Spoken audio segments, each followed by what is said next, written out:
নমস্কার বন্ধুরা, জয়াস কিচেনে আপনাদের সবাইকে জানাই অনেক অনেক স্বাগত আর অনেক অনেক ভালোবাসা। আপনারা কেমন আছেন? আশা করি সবাই ভালো আছেন, আমরাও ভালো আছি। আজকের আমি দারুণ স্বাদের মুখরোচক রেসিপি নিয়ে এসে আপনাদের সামনে হাজির হয়েছি। বানাবো বাঁধাকপি আর পেঁয়াজ দিয়ে দারুণ একটা চপ। খেতে অসাধারণ লেগেছিল বন্ধুরা।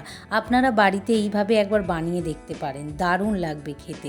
সন্ধেবেলায় চায়ের সঙ্গে গরম গরম এইরকমভাবে ভেজে যদি খান, খেতে অসাধারণ লাগে। আর তার উপর এখন বৃষ্টি হচ্ছে, বৃষ্টিতে এই রকম ধরনের চপ খেতে দারুণ লাগে। ভিডিওটা সম্পূর্ণ দেখার অনুরোধ রইল, আশা করি আপনাদের ভালো লাগবে। তো চলুন রেসিপিটা শুরু করা যাক। রেসিপিটা বানানোর জন্য এখানে আমি বাঁধাকপি নিয়ে নিয়েছি এক ফালি, মানে 4 ভাগের 1 ভাগ বাঁধাকপি নিয়ে নিয়েছি, একদম সরু সরু করে কেটে নিয়েছি। আর নিয়েছি একটা বড় সাইজের পেঁয়াজ, একদম চিড়ে চিড়ে করে কেটে নিয়েছি। আর কাঁচা লঙ্কাগুলোও একদম ছোট ছোট করে কেটে নিয়েছি। এবারে বড় সাইজের আমি একটা বাটি নিয়ে নিয়েছি, বাটির মধ্যে কুচনো বাঁধাকপিগুলো দিয়ে দেব প্রথমে। তারপরে দিয়ে দেব পেঁয়াজ কুচি, যে পেঁয়াজটা আমি কুচিয়ে রেখেছিলাম সেই পেঁয়াজ কুচিটা দিয়ে দিলাম। আর দিয়ে দেব কাঁচা লঙ্কা কুচি।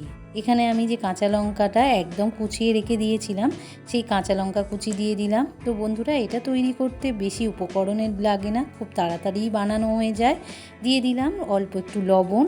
এবারে লবণের সঙ্গে পেঁয়াজ আর বাঁধাকপি আর কাঁচা লঙ্কাটাকে ভালো করে চটকে চটকে হাতের সাহায্যে মেখে নিতে হবে।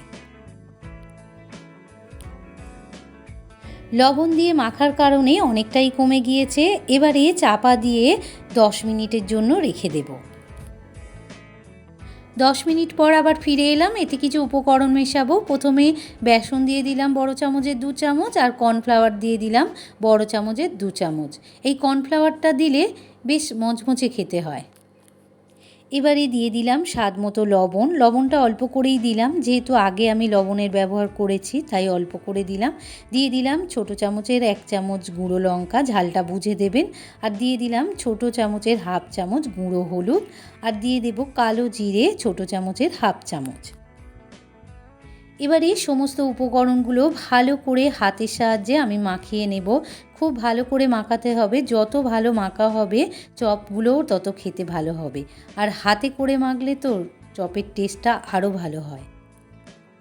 সমস্ত উপকরণ ভালো করে মাখানো হয়ে গিয়েছে, দেখুন বন্ধুরা, ঠিক এই রকমভাবে মাখাটা হবে। এবারে আমি এগুলোকে ভেজে নেব। চপ ভাজার জন্য গ্যাসের উপর কড়া বসিয়ে বেশ কিছুটা সর্ষের তেল আমি দিয়ে দিলাম। আজকে সর্ষের তেলেই চপগুলো ভাজবো। আপনারা চাইলে সাদা তেলেও ভাজতে পারেন, কিন্তু আমি আজকে সর্ষের তেলে ভাজছি। সর্ষের তেলে চপগুলো ভাজলে টেস্টটা খুব ভালো হয়। এবারে গ্যাসের ফ্লেমটাকে লো রেখে, মানে আগে ভালো করে গরম করে নিতে হবে তেলটা, তারপর গ্যাসের ফ্লেমটাকে লো রেখে বড়াগুলো ভেজে নিতে হবে। বড়াগুলো উল্টে পাল্টে লাল লাল করে ভেজে নিয়েছি। এবারে আমি বড়াগুলোকে তুলে নেব। একই রকমভাবে আমি সব বড়াগুলো ভেজে নেব। গ্যাসের ফ্লেমটাকে অবশ্যই লো রেখে বড়াগুলো ভাজবেন, তবেই বড়াগুলো খেতে মুচমুচে হবে।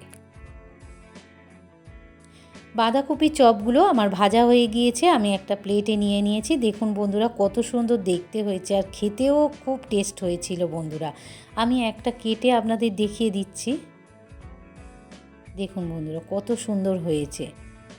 সন্ধেবেলায় এই বৃষ্টির দিনে চায়ের সঙ্গে যদি এই রকম গরম গরম বাঁধাকপির চপ থাকে, বাঁধাকপির চপ কেন, যে কোনো চপই খেতে দারুণ লাগে। এই রকমভাবে বাড়িতে একবার হলেও আপনারা বানিয়ে দেখবেন, দারুণ লাগবে খেতে।